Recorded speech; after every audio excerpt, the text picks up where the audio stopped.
What is going on, you guys, and welcome to the channel. Thank you so much for being here.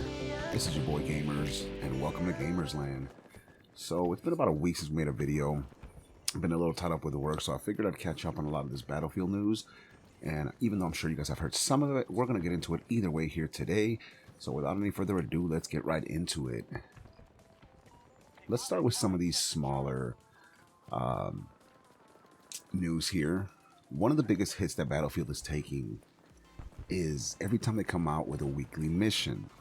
So people are already super pissed that it's going to take them until midsummer to come out with the Season 2 update. Alright? And last they gave us a shotgun, which was probably the shotgun camo, which was probably one of the coolest ones so far. And then they hit us with a charm. And after the charm, they came with the beanie, the tactical beanie, and people are not liking it. So they're taking a bunch of heat with these weekly missions. Some people don't understand that this beanie actually refers back to Battlefield Bad Company 2, but I don't think they care. I mean, they just want to see something cool, and the beanie definitely ain't doing it. So they're taking a lot of hits. There's about almost 3,000 comments on the beanie update from Battlefield, so not really a smart move, but it is what it is, you know. So let's just get that one straight out of the way, just because it's one of those things where, like I said, not a lot of people were digging it. So what are you gonna do? You know, it is what it is to a certain point. In other news, there has been more than 160,000 signatures for EA to refund Battlefield 2042 on all platforms. We're not going to get into reading any of the news just because we kind of already know what it is that they're doing. People really just don't like the game. But in all reality, me personally, I don't know how I feel about going based off of this change.org, whatever the website is, for people to be signing a petition. Just because anyone can sign a petition. You could be not even an owner of Battlefield 2042 and you can still sign the petition. So I personally don't think it's that legit. Plus, if you looked into when it first started, they were saying that if it got like 50,000 likes or 50,000 votes or signatures, I'm sorry, on the petition, that a lawyer would take the case, just to find out that once it surpassed that point, they said if it got to over 100K, that they would find an attorney to take the case. So it's already started with a fake promise, a false promise, should I say.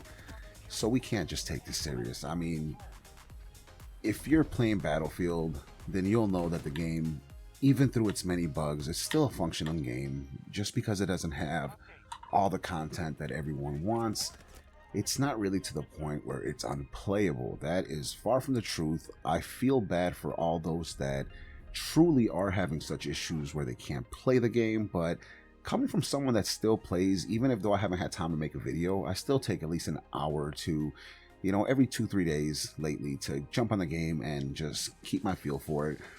And I do feel for those that can't play the game. For me, it's perfectly playable.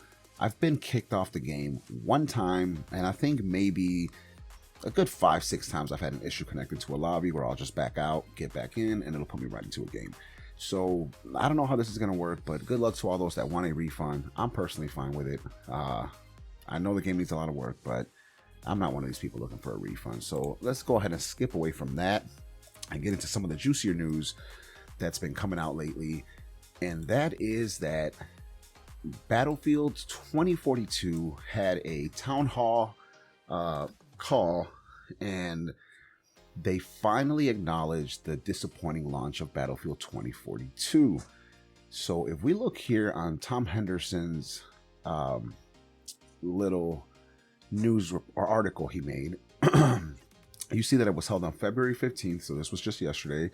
And it says that these quarterly calls aim to provide company-wide key updates on the business by looking at the past, present, and future. So one of the biggest takeaways from the call was the huge focus on 2042. So it says on here by Tom that EA executives spent over 20 minutes discussing what went wrong with the launch. and also how the company sees the future of both Battlefield 2042 and Battlefield franchise going forward. So you got Laura Melee, I'm not sure how you pronounce her last name. Sorry if I'm chopping it up. She stated and led the discussion by saying that she acknowledges EA's wider successes, both past and present, but said it's really important to acknowledge when we have misses. So then it says, she continued, this is certainly the case with Battlefield launch, which failed to meet the expectations of our players and also clearly missed our own expectations. Coming from past Battlefield games, this has been the case for a very long time. Battlefield 3 is one of the greatest Battlefield games, and it did come out on launch with its issues. So I think that we're kind of used to it already, and we're always prepared, especially with the disaster that Battlefield 5 was. Everyone was already knowing that Battlefield 2042 was going to have somewhat of the same issues. I don't think they expected it to be as bad as it is now, but we definitely expected some issues. So either way, it says on Battlefield 2042's failure, Melee outlined several key factors that EA's top brass believe caused its disappointing launch. So it says, as mentioned earlier, Battlefield 2042, What the F Happened video. If you haven't checked that video out by Tom, make sure you check it out. So one of the factors he says was the Frostbite engine, and due to its old tech, the massive update went through in order to power Battlefield 2042. He says that from his own reports, this alone took over 18 months of development time, and Melee addressed the engine upgrade by saying, all new tech, it was basically a new engine. They went back, the Frostbite version they were on was old, and they had to go back and update. So it was basically putting the game on a new engine.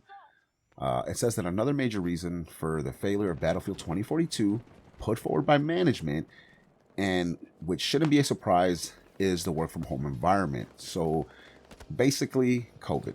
So because of COVID, a lot of people were sitting at home. It says this all adds up to its new innovation and all of its ambition for the new project. And then you add the global pandemic halfway into the project, where the game teams had to work from home. We ended up with more new variables in development that we had never experienced before, which is perfectly fine. I mean, I think everyone should be understanding to that.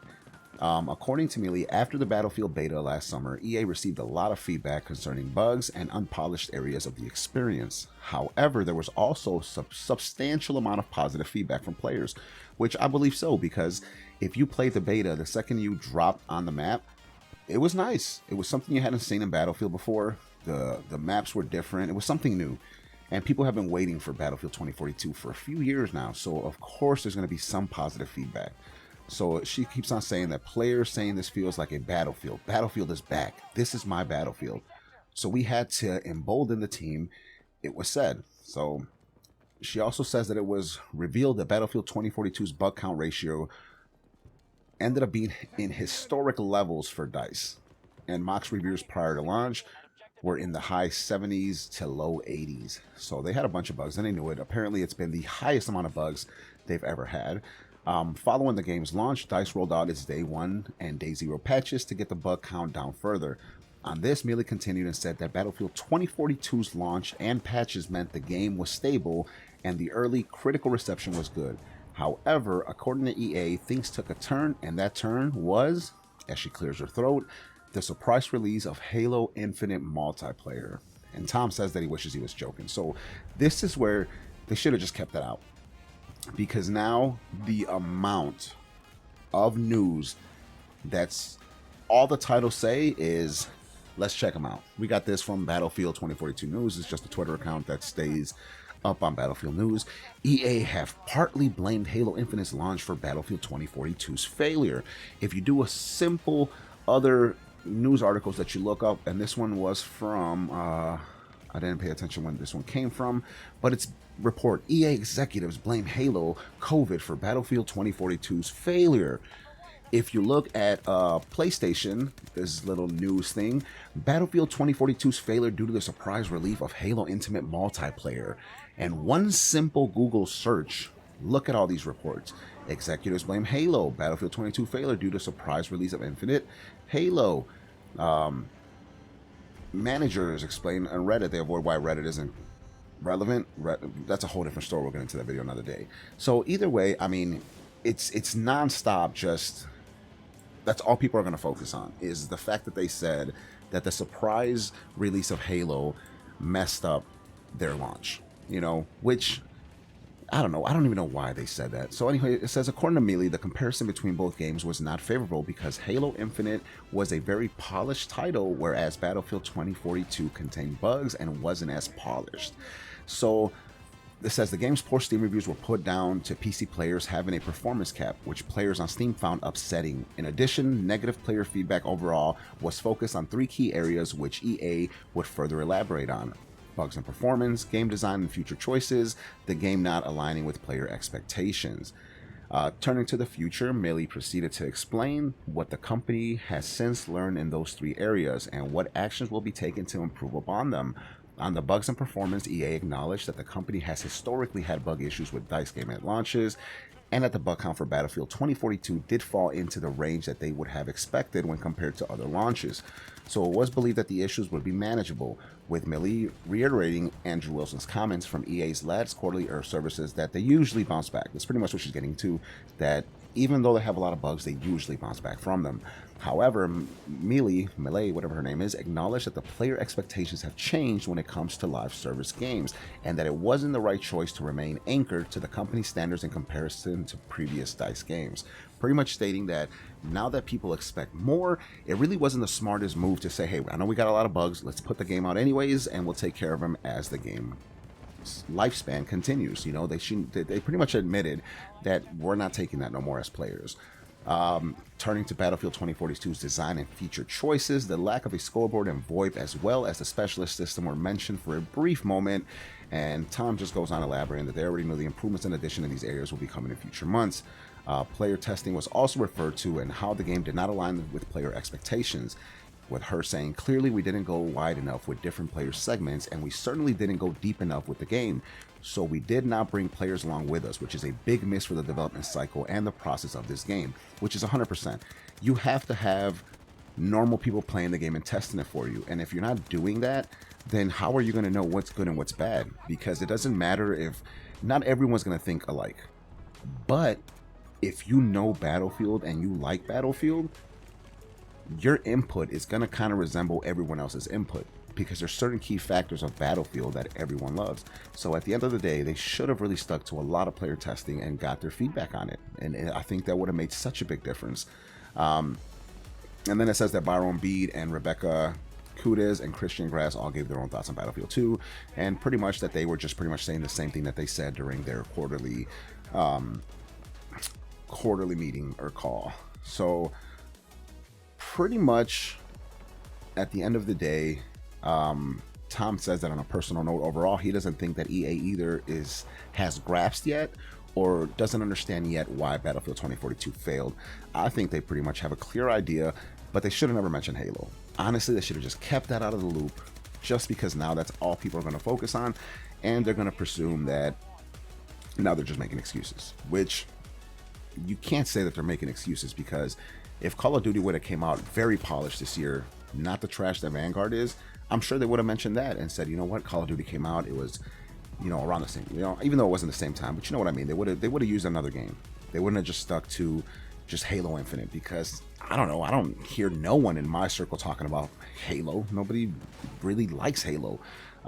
But if they feel that was their competition and it was a game that was super polished and theirs was kind of broken, I can see why they feel as if people kind of veered into that direction instead of Battlefield's direction. But then Tom keeps going with, nonetheless, Battlefield 2042 seems to be in good hands moving forward, with Byron Beatty, Rebecca Kudis, Christian Grass, Marcus Ledo, and Vince Appella, because they're strong leaders. He said, but actions speak louder than words, and a lot is running on the Battlefield 2042 Season 1, which I personally agree. I think what's going to make or break this game is going to be that Season 1 update. I think a lot of people who have the game who have not yet received any type of refund, and they're sticking it out waiting, if Battlefield does it right, I think that they can have a hit on their hands still. So other than that, man, I think that's pretty much all the Battlefield news so far. I've been playing the game. I've just been having one simple issue where I don't know if it's because I got a new graphics card, and I don't know if the game is set up enough to handle better frame rates and better quality of gameplay, because Now I'm getting a little bit of a lag here and there, and my graphics card is working great. Everything's working great on my system. So I don't know if it's that. It's just not... I don't know if it's just not responding for PCs with better quality, because when I was running lower specs, I had no issues. But other than that, I mean, it's here and there, you know, it's not all the time. It's just hit or miss once in a while. But other than that, I'm having a great time on it, and I'm really looking forward to season 1, seeing what happens. Let me know in the comments down below what you guys think about all this. Do you think that them mentioning Halo Infinite was a big mistake? Do you think that it's just a way to make an excuse? And do you believe that they will put their foot down and do what needs to be done on this game? I think it's a positive thing. They're talking about specialists, they're talking about map design, and they're talking about, you know, everything else that the community seems to want, and hopefully we get. So other than that, let me know in the comments down below again, you guys, what you think.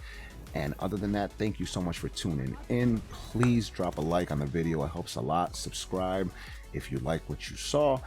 And also, if you do subscribe, hit that notification bell so you never miss a video. I really try to do at least 2 to 3 videos a week.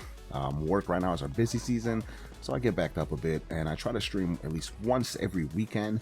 So other than that, thank you guys so much for being here. It's your boy Gamers, and I will catch you on the next one. Peace.